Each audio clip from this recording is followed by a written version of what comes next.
အခုလိုအကြောင်းရင်းကြောင့်တန်းကျွတ်သတိဖြစ်လာတဲ့ဂျိုရှူဝါဘန်အားလုံးပဲမင်္ဂလာပါရှင်နီကိုဆယ်လီပေးကနေပြန်လည်ကြိုဆိုလိုက်ပါရရှင်ဂျိုရှူဝါဘန်ကတော့ကမ္ဘာအဆင့်1ကစားသမားဘရန်ဒန်ရိုင်ယယ်ကိုအမှတ်နဲ့အနိုင်ယူအပြီးမှာတကယ်ကိုကမ္ဘာကျော်ဖိုက်တာတယောက်ဖြစ်သွားပြီလို့ဆိုနိုင်ပါတယ်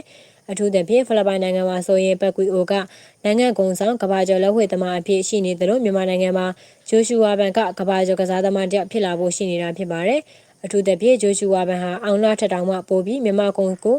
ဆောင်ဖို့ရှိနေတာပါမြန်မာကုံဆောင် MMA ဖိုက်တာအောင်လအောင်ဆန်းဟာဆိုရင်ဝိုင်းချန်ပီယံရှစ်မှာချန်ပီယံခပ်ပတ်2ခုရခဲ့ပေမဲ့ဝိုင်းချန်ပီယံရှစ်ဟာအာရှနိုင်ငံတွေမှာပဲနာမည်ကြီးနေတာမို့သူဟာကမ္ဘာကျော်ကစားသမားမဟုတ်ခဲ့ပါဘူးအခုချိန်မှာတော့ဂျိုရှူဝါဘန်ဟာကမ္ဘာပေါ်မှာဂုဏ်သိက္ခာအကြီးမားဆုံးနဲ့အဆင့်မြင့်ဆုံး UFC ပြိုင်ပွဲမှာချန်ပီယံဖြစ်လာတာမို့လဲသူဟာတကယ်ကိုမြန်မာနိုင်ငံအတွက်ပိုပြီးဂုဏ်ကိုဆောင်နိုင်ခဲ့တာလို့ဆိုရမှာပါဒီလိုဂျိုရှူဝါဘန်တယောက်ကမ္ဘာကျော်ကစားသမားဖြစ်လာတာနဲ့အတူသူ့ရဲ့နောက်မှာပါလာတာကတော့ငွေကြေးချမ်းသာမှုနဲ့အောင်မြင်မှုတွေပါပဲပြီးခဲ့တဲ့လပိုင်းတုန်းကဆိုရင်ချင်းတိုင်းရင်းသားလေးဂျိုရှူဝါဘန်ဟာမိခင်ကြီးကိုအမေရိကန်ဒေါ်လာ9သိန်းခွဲတဲ့မြန်မာငွေနဲ့ဆိုသိန်းပေါင်းတောင်းချီတန်တဲ့အင်ဂျီတစ်လုံးလက်ဆောင်ပေးခဲ့တာဖြစ်ပါတယ်သူဟာအားလုံးလည်းသိကြတဲ့အတိုင်းဂျိုရှူဝါဘန်ဟာဆိုရင်ချင်းပြည်နယ်ဟာခါမြို့မှာမွေးဖွားခဲ့တဲ့ချင်းတိုင်းရင်းသားလေးဖြစ်ပါတယ်ဒါပေမဲ့လည်းမိသားစုအခြေအနေတစ်ခုကြောင့်အမေရိကန်နိုင်ငံကိုပြောင်းရွှေ့ခဲ့ရတာပါ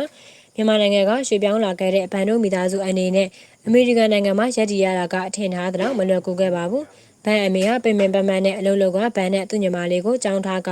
ပြုစုပြောင်းထောင်ခဲ့ရတာဖြစ်ပါတယ်ဒါပေမဲ့လည်းအခုအခါမှာတော့ဂျိုရှူဝါဘန်တယောက်မိခင်ကျေးဇူးကိုဆက်လိုက်နိုင်ပြီလို့ဆိုရမှာပါအထူးသဖြင့်ဂျိုရှူဝါဘန်ဟာ MMA ကစားသမားဘဝမှာအပတ်တကုတ်စူးစာကအောင်မြင်မှုတွေကိုရောက်ဝေခဲ့သလိုသူ့ရဲ့ကံတရားကလည်းသူ့ဖက်မှာရှိနေခဲ့တာဖြစ်ပါတယ်ဂျိုရှူဝါဘန်ဟာသူ့ရဲ့ professional MMA ကစားသမားဘဝကို Fury Fight ပြိုင်ပွဲမှာစတင်ခဲ့တာဖြစ်ပြီးစက်တိုက်နိုင်ပွဲရတာကြောင့်ကမ္ဘာကျော် UFC ပြိုင်ပွဲကတော့သတိထားရတဲ့အဆင့်ဖြစ်လာတာပါဒါကြောင့်လည်းဂျိုရှူဝါဘန်ဟာ UFC ပြိုင်ပွဲမှာကစားခွင့်ရတဲ့ပထမဆုံးကစားသမားဖြစ်ခဲ့တာပါအစောပိုင်းမှာတော့ပရိသတ်တွေကဗန်ကိုမြန်မာလူမျိုးတယောက် UFC မှာကစားတာကိုမြင်ခွင့်ရရင်ကိုကျင်းနေခဲ့တာဖြစ်ပြီးဗန်ရဲ့ချန်ပီယံခပတ်ခရီးလန်းကအဆောင်ဆိုင်ရမယ်လို့ထင်ကြတာပါဒါပေမဲ့လည်းကန်ညာဝရီကပေါင်းဆက်သွားတဲ့အခါမှာတော့ဗန်ဟာ UFC မှာပွဲပေါင်းများစွာထိုးခွင့်ရပြီးတစ်နှစ်မှာ6ပွဲအထိကစားခွင့်ရကအခုဆိုကမ္ဘာကျော်အကောင်ဆုံး Flyweight ချန်ပီယံပန်ဂျိုတာကိုမြန်မာနိုင်ငံကဂျိုရှူဝါဘန်စင်ခေါ်ခွင့်ရပါပြီအထူးသဖြင့်ဖန်ကဘရူနိုဆီလ်ဗာပွဲအပြီးသူ့ရဲ့ကံကြမ္မာကချက်ချင်းမျက်နှာသာပေးမှုကြောင့်လူစားဝင်ကစားသမားအဖြစ်ဘရန်ဒန်ရိုင်ယယ်နဲ့ထိုးခွင့်ရခဲ့ကဘလို့မှမနိုင်နိုင်ဘူးထင်တဲ့ဘရန်ဒန်ရိုင်ယယ်ကိုအနိုင်ရပြီးချန်ပီယံခပတ်စင်ခေါ်ခွင့်ရတာဖြစ်ပါတယ်ဒီလိုဘန်တရ